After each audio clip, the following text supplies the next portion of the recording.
GR ഇന്ദുഗോപന്റെ 4-5 ചെറുപ്പക്കാർ എന്ന നോവലിന്റെ ചലച്ചിത്രാവിഷ്കാരം തിയേറ്ററിൽ റിലീസ് ചെയ്തതിന് ശേഷം ഹോട്ട്സ്റ്റാറിൽ റിലീസ് ചെയ്ത മലയാള സിനിമ പൊന്മൻ. സംവിധാനം ജ്യോതിഷ് ശങ്കർ, ബേസിൽ ജോസഫ്, സാജൻ ഗോപു, ലിജോമോൾ, ആനന്ദ് മറ്റു പ്രധാന കഥാപാത്രങ്ങളെ അവതരിപ്പിക്കുന്നു. ലാഗ് ഒന്നും ഇല്ലാതെ മടുപ്പില്ലാതെ തന്നെ ആദ്യം മുതൽ അവസാനം വരെ കാണാവുന്ന സിനിമ.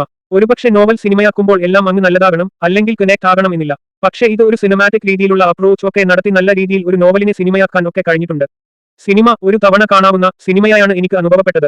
ഒരു പ്രദേശവും ആ പ്രദേശത്ത് ജീവിക്കുന്ന ഒരു കുടുംബത്തെ ഫോക്കസ് ചെയ്തുള്ള കഥയുടെ തുടക്കം പിന്നീട് മറ്റുപലരിലേക്കും പിന്നീട് കല്യാണത്തിന്റെ സ്വർണത്തിന്റെയും വീട്ടിൽ പണിയെടുക്കാതെ പാർട്ടി ജീവിതവുമായി മുന്നോട്ട് പോകുന്ന ചെറുപ്പക്കാരന്റെയും ശേഷം സ്വർണം തരപ്പെടുത്തുകയും അതിനു പുറകിൽ ഓടുന്ന നെട്ടോട്ടവും കഥാപാത്രങ്ങളുടെ സിറ്റുവേഷൻസ് ഒക്കെയാണ് സിനിമ പറയുന്നതും കാഴ്ചവെക്കുന്നതും. പോസിറ്റീവായി തോന്നിയത് എല്ലാവരുടെയും പ്രകടനങ്ങളാണ്.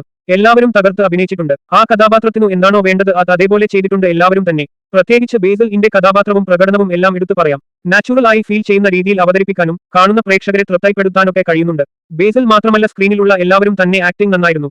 ബാക്ക്ഗ്രൗണ്ട് മ്യൂസിക്കും പാട്ടുകളും ഒക്കെ നന്നായിരുന്നു. സംവിധാനവും ക്യാമറയും കാസ്റ്റിംഗും എഡിറ്റിംഗും ആക്ഷൻ രംഗങ്ങളും ഒക്കെ കൊള്ളാം.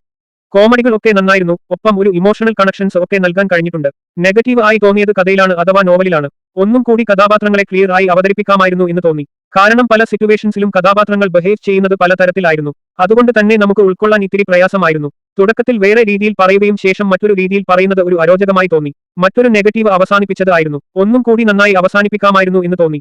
ഒരുപക്ഷെ അവസാനം വരെയും നല്ല രീതിയിൽ കൊണ്ടുപോയി കുളമാക്കിയ പോലെ തോന്നി. അതുകൊണ്ട് ഒക്കെ തന്നെയാണ് ഒരു വൺ ടൈം വാച്ചബിൾ ആയി തോന്നിയത്. പല സന്ദർഭങ്ങളിലും ഇതെന്താ ഇങ്ങനെ എന്ന് തോന്നിപ്പോകും. പ്രത്യേകിച്ച് പാർട്ടി പ്രവർത്തകൻ ആയ മകന്റെ വേഷത്തിൽ. എന്ത് വിഷയമായാലും കൊല്ലംകാരുടെ സ്വഭാവം, കൊല്ലംകാരുടെ പ്രവർത്തികൾ, അങ്ങനെ കൊല്ലത്തെ ഒരുപാട് നമ്മൾ ദിനം പ്രതി കളിയാക്കിക്കൊണ്ടിരിക്കുകയാണ്. കാരണം അത്തരത്തിലുള്ള വാർത്തകൾ തന്നെയാണ് മുൻപും ഇപ്പോഴും കൊല്ലംകാരെ കുറിച്ച് വന്നുകൊണ്ടിരിക്കുന്നത്.